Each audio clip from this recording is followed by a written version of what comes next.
வணக்கம்.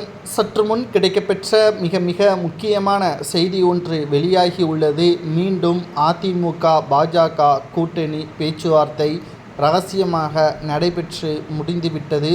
தமிழகத்தில் பாஜக தலைவர் அண்ணாமலை அவர்களது பதவி மாற்றப்படக்கூடிய வகையில் அவரது பதவி காலம் முடிந்த நிலையில் புதிதாக ஒட்டுமொத்தமாக தமிழகத்தில் மாற்றத்தை ஏற்படுத்தி கொண்டிருக்கக்கூடிய அதிமுகவினர்களுடன் பேச்சுவார்த்தை நடத்துவதற்கான 2 நபர்களை தூது அனுப்பியுள்ளார் அமித்ஷா அவர்கள். அந்த அடிப்படையில் அதிமுக பாஜகவுடன் இணக்கமாக செயல்பட வேண்டும். அது மட்டுமல்ல, பாஜகவுடன் கூட்டணி வைத்தால் நிச்சயமாக அதிமுக வெற்றி அடைவதற்கு நாங்கள் உறுதுணையாக இருப்போம். தலைவரை மாற்றுவதற்கான அனைத்து ஏற்பாடுகளையும் நாங்கள் பேச்சுவார்த்தை நடத்தப்பட்டு வருகிறோம்.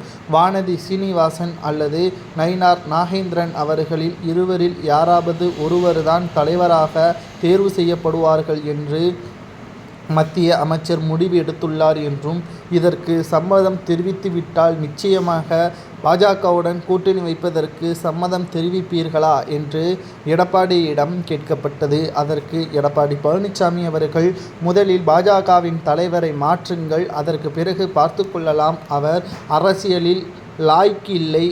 செருப்புகளை கழட்டுவதும் சாட்டையடி அடித்து கொள்வதும் பிற்போக்கான சிந்தனைவாதிகளாக இருப்பதால் அவரை வைத்து அதிமுக கூட்டணி வைத்தால் மக்களும் சிறுபான்மையினரும் நம்மளை புறக்கணித்து விடுவார்கள் என்று எடப்பாடி தெரிவித்துள்ளார்.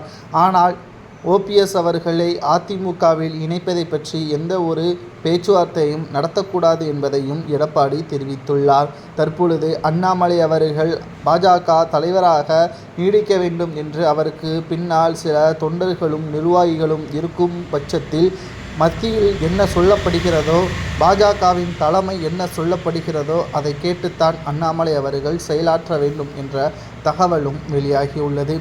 இதனால் தமிழக பாஜக தலைவர் மாற்றம் நிச்சயமாக நடைபெறும். கடந்த 2021 ஜூலை 8ஆம் தேதி தமிழக பாஜக தலைவராக அண்ணாமலை அவர்கள் பொறுப்பேற்றார். தற்பொழுது அவர் பதவி மாற்றம் செய்யப்படுவதால் ஒன்று வானதி சீனிவாசன் அல்லது நயினார் நாகேந்திரன், இவர்கள் இருவரும் அதிமுகவின் நெருக்கமாக நட்புறவில் இருக்கக்கூடியவர். ஆகையால் இவர்கள் இருவரில் யாராவது ஒருவர் அதிமுகவுடன் பேச்சுவார்த்தை நடத்தி நிச்சயமாக கூட்டணிக்கு சம்மதம் தெரிவித்து விடுவார்கள் என்று பாஜக திட்டம் போட்டு கொண்டு தான் இவர்களில் இருவரில் யாராவது ஒருவரை தலைவராக நியமிக்கக்கூடிய வகையில் பேச்சுவார்த்தையும் நடத்தப்பட்டு வருகிறது.